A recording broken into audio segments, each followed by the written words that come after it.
पुस्तक की तुम जिल्द बदल, कविता अपनी कर ना सकोगे। सोने को पीतल के पानी से नहला, पीतल तुम कर ना सकोगे।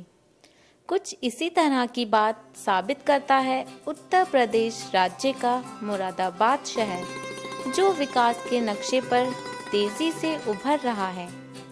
घनी आबादी वाले इस शहर में पढ़ाई के, व्यापार के, खरीदारी के व खाने पीने के पर्याप्त साधन मौजूद हैं, लेकिन देश विदेश में इसकी पहचान पीतल की कारीगरी से होती है।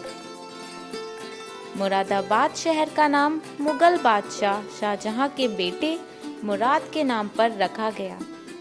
पीतल के काम की शुरुआत शाहजहां के साथ आए ईरानी कारीगरों ने की, जो इस काम के बहुत बड़े फनकार थे। कुछ ही समय में ये कला यहाँ की संस्कृति का एक अटूट हिस्सा बन गई और विश्व में इस शहर को पीतल नगरी के नाम से मशहूर कर दिया। मुरादाबाद का सबसे बड़ा पीतल का बाजार मंडी चौक में स्थित है। यहाँ छोटे से छोटा और बड़े से बड़ा पीतल का सामान मिलता है। कभी इसी पीतल से बनी भगवान की मूर्ति का लोग नमन करते हैं, तो कभी यही पीतल घर की साज सज्जा के लिए उपयोग किया जाता है। पीतल का काम शहर की संकरी गलियों से लेकर छोटे बड़े घरों तक में फैला हुआ है। हर कारीगर ने अपने घर में एक कारखाना खोल रखा है। इस तरह के कारखाने शहर भर के कई मोहल्लों में फैले हुए हैं। उन्हीं में से एक है रामगंगा नदी के किनारे बसा हुआ बरबलान मोहल्ला। इस मोहल्ले में काफी संख्या में पीतल गलाने की भट्टियां और कारखाने हैं। इसके अलावा यहाँ के लोग इलेक्ट्रॉनिक वेस्ट मटेरियल में से पीतल निकालने का काम भी करते हैं। ये कारीगर पानी से भरे गड्ढे से गाद निकालते हैं, फिर उसको छानकर पीतल निकाला जाता है। उस समय ये पीतल पाउडर के समान बारीक होता है। ये सर ऐसा है कि बाहर से कीट आती है, मतलब गाद किसी चीज़ की कोई बनती चीज़ है, जो गाद आती है तो वो यहाँ पर पिसती है। पीसने के बाद में फिर यहाँ पर धुलाई उसकी होती है। यहाँ पर हारमोनियम निकलता है, पीतल निकलता है, उसकी गाद बनती है। ये गाद जो है फिर उसमें ट्रैक्टर में जाती है। ट्रैक्टर में इसका फिर यूरिया और खाद बन जाता है। अक्सर गाद में नुकीली चीजें और केमिकल होते हैं, जिससे कारीगरों के हाथों में घाव तक हो जाते हैं। मजबूरी में करना पड़ता, दिल हमारा भी नहीं करता कि इसमें काम करें इतने गंदे पानी में, मगर क्या करें। इसमें केमिकल होते हैं ऐसे, जैसे कि कास्टिक वगैरह, सोडा, कास्टिक, ये जो हम पीतल को भी गला देता है। तेजाब की भी लाग होती है इसमें। इस गाद से निकला हुआ पानी रामगंगा को दूषित कर रहा है, लेकिन इस गंदगी से बेपरवाह आसपास रहने वाले बच्चे इस नदी को ही खेलने की जगह समझते हैं। सिर्फ इतना ही नहीं, लोग अपने कपड़े धोने के लिए और मवेशियों को नहलाने के लिए भी इसी पानी का इस्तेमाल करते हैं। वेस्ट मटेरियल से प्राप्त पीतल तांबे व लोहे के मिश्रण के साथ बड़े बड़े भट्टों में गलाया जाता है। इन भट्टों का तापमान 1100 डिग्री से 1300 डिग्री सेंटीग्रेड तक पहुंच जाता है, परंतु इन कारीगरों के लिए इतने अधिक तापमान में काम करना एक मामूली बात है।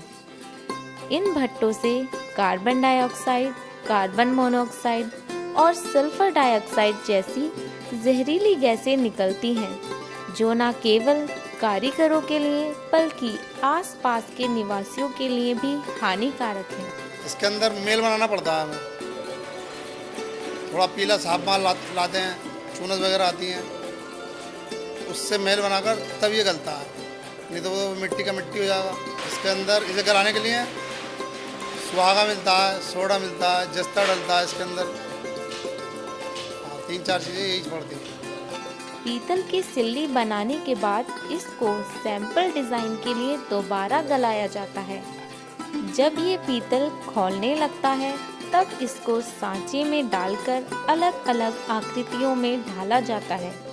ढलाई से प्राप्त पीतल की कलाकृति को सही रूप में लाने के लिए इसकी बारीकी से छिलाई की जाती है।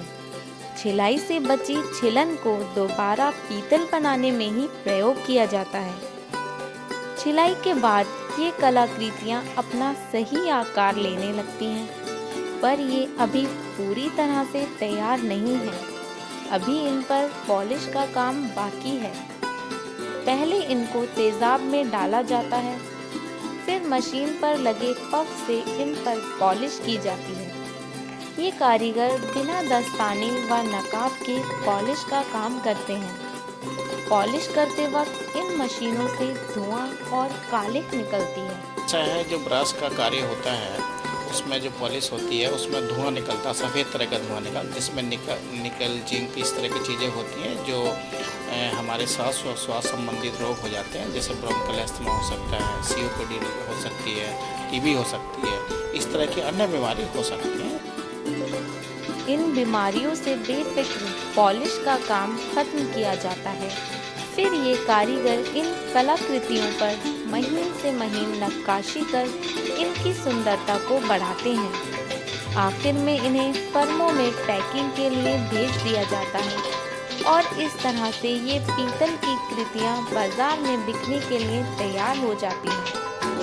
पीतल की मेरी गागरी दिलड़ी से मालूम मंगाई रे, पीतल की मेरी गागरी दिलड़ी से मालूम मंगाई रे, पाँव में घुंघरू बांध के अब पनिया भरन हम जाई।